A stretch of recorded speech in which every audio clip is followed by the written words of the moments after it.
All right, next up in the Dark Castle catalog, we've got Return to the House on Haunted Hill. This is a movie that no one likes. I remember this being the movie that you could like.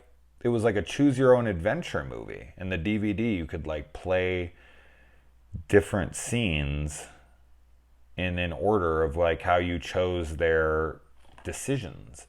Is that a different movie? Is that like a Return to Hill House or something? Like, did I miss? Like, I swear that was this movie.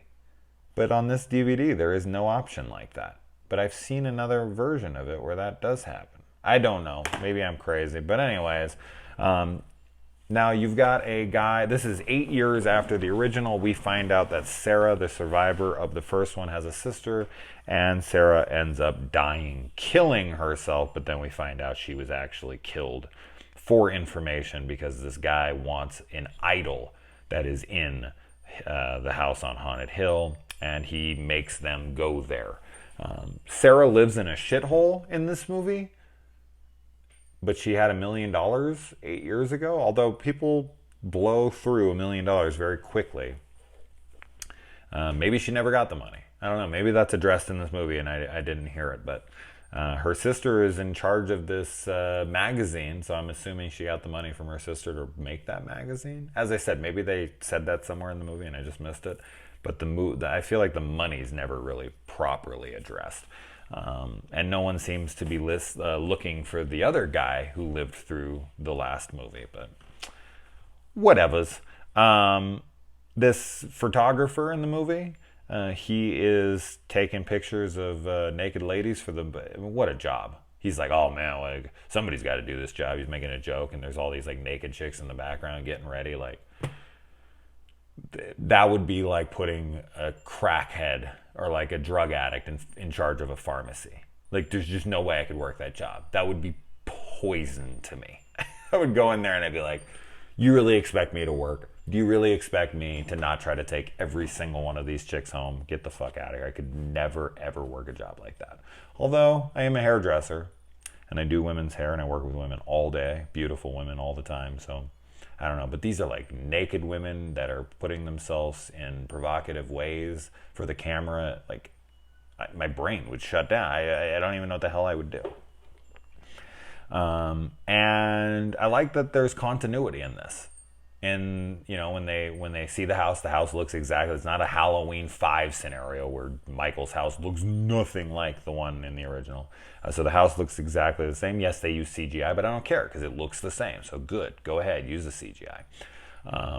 But then you've also got like when they walk into the foyer and there's the broken glass from the first movie that came down and almost killed Fama because the stained glass that was up above, like that's all over the ground. They find a lot of different things in the house that were from the first movie. Really cool. So cool. They didn't need to do that, but they stuck to the continuity and it's 8 years later. And I don't know. That's really cool to me.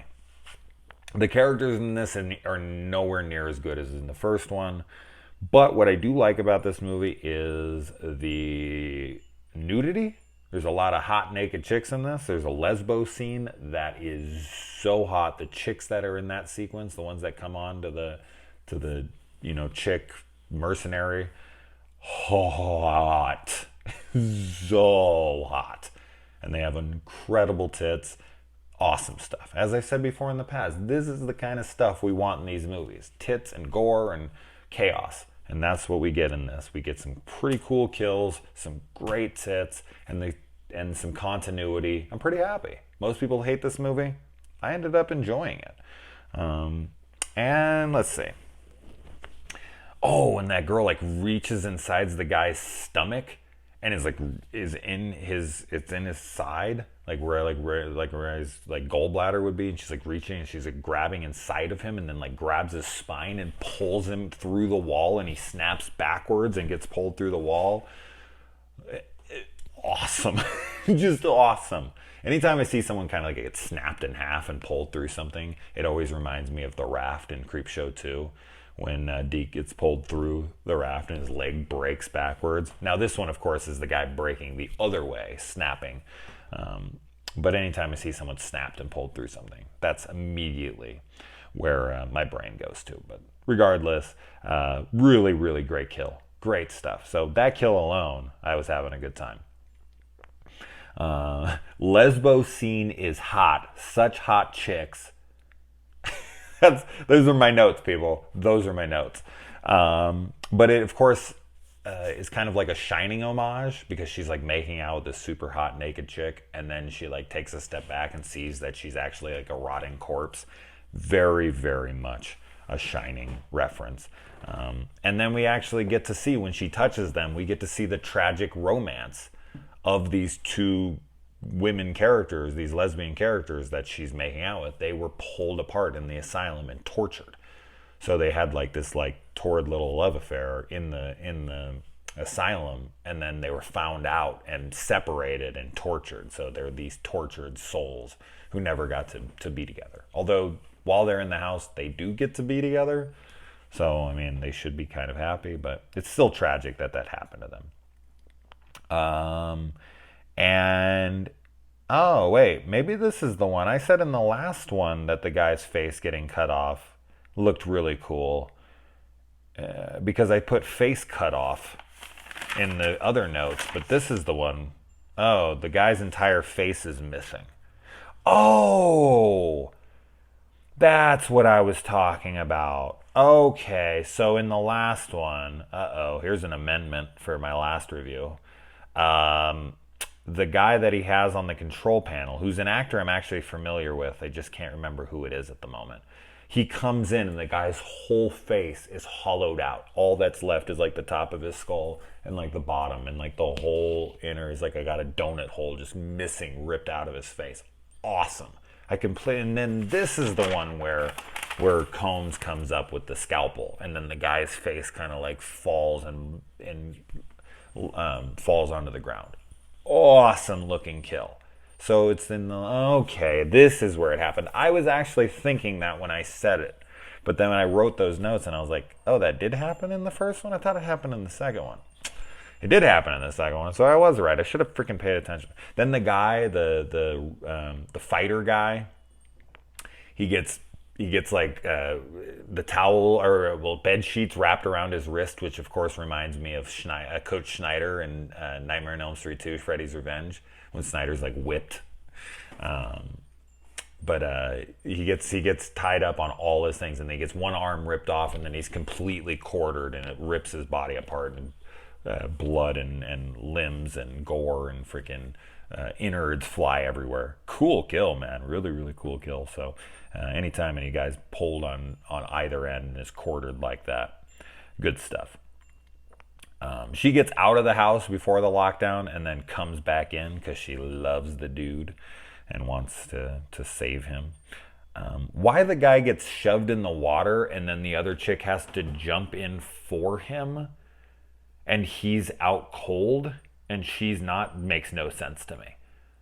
So the guy's standing on the edge of the railing with the bad guy who they have at gunpoint, and then the guy goes to take the gun from him, takes the gun from him, points it at him, and then he pushes him in the vat of water below. And then the girl jumps in after him. Instead of just killing the bad guy and pulling the trigger and killing him right there, she like kind of like throws her gun aside and jumps into the water after the guy.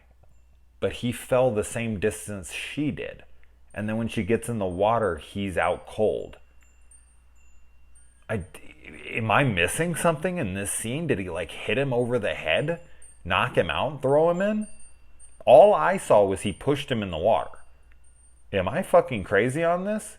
He didn't hit his head. Nothing happened. I must have saw this wrong because it makes no sense. He gets pushed in the water and she jumps in after him and he's completely out cold and she like brings him to the top. What? How is he out cold? How is she not and he is? So I almost should have rewound the scene because I was like, this is not possible. This makes no sense. But anyways, they come up and then there's bodies in the water floating around in there. Really cool stuff. I really liked that stuff. And then the guy, the guy's on the ground, and then the refrigerator comes down and crushes his head. That was a good kill. The room with the idol the whole room is covered in skin. Um, Interesting. So the room is like alive because of that, and like everything's like growing from the idol. That's kind of cool. Adding the whole idol element to the film. I mean, they had to go somewhere with the story, so I'm okay with it. I don't like that they had to kill off Sarah because I like to think that she got out with the money and lived a good life. But now I know she didn't if I was to consider this canon, which, I mean, I guess I kind of have to. So that's kind of a shame that Sarah ended up kind of losing her mind and getting killed in the end after she survived. Hopefully the other guy had a good life, though. And then the bad guy in this gets cooked alive in a furnace. So that was a pretty brutal death. I mean, it's more of a brutal death in the sense of like thinking about having that happen to you, more so than the way it's seen, because when someone catches on fire in a film, it's very generic. Like a body's engulfed in fire, in flames. That's it. I mean, it's not really all that interesting. But that would be the worst death. That would just be the most horrible death imaginable. And the fire demons in this look terrible. It's like CGI fire on these guys that are running around. I mean, I get why they did it. I mean, you can't really have these guys on fire as they're running around all that much, but still, it just kind of looks stupid. Then the dude that the chick comes back for runs off to distract the multiple fire demons, but there's multiple fire demons. So like he runs off to distract them, and it's like, but there's like 10 of them. So 5 could chase you, and then 5 could chase her too. So like you're banking on all of them chasing you? Like, why would they? Like, they would split up and then you'd be all fucked. So that was so stupid to me. I was like, if there was one of them, that makes sense. But when there's multiples, you can't do the whole, I'll hold them off, I'll, get their attention. Like, they're looking at both of you in that moment. It's not like you're hiding and then one of you goes and takes off and they didn't know where the other one is, so they all follow after you. No, they're following both of you, and then one of you goes one way and one of you goes the other way. Some are going to break off and go after this one, and some are going to break off and go after that one. So his plan to like draw them away doesn't make any sense, but of course it works out perfectly for him, and they all chase after him for no reason. And then, yeah, Jeffrey Combs' character in this, the doctor, he gets defeated and all the souls are released, I guess, and they end up killing him, but right before they all go to heaven or hell or wherever the hell they go. So they only got to get vengeance for about 2 seconds before they all died, but do they get to go wherever they're going and then give him more vengeance? Or was there like 50 years of waiting to give him 3 seconds of vengeance, and then they all die, you know what I mean? They all leave this world. So for me, it was like, that wasn't a lot of vengeance that they got on him. It was like 2 seconds of them ripping him apart. So that's not a lot. Like, he should have got way worse than that. But overall, I had a good time. Great tits, great gore, great lesbo scene, fun stuff. So yeah, I don't know why this one's so hated, but Return to House on Haunted Hill. And someone figure out what the hell I'm talking about by the like choose your own adventure thing. I know that happens in like Final Destination 3. You can kind of do something like that with the DVD, but there's something like Return to House on Haunted Hill. Please, I'll look it up too, but something about it. So anyways, adios.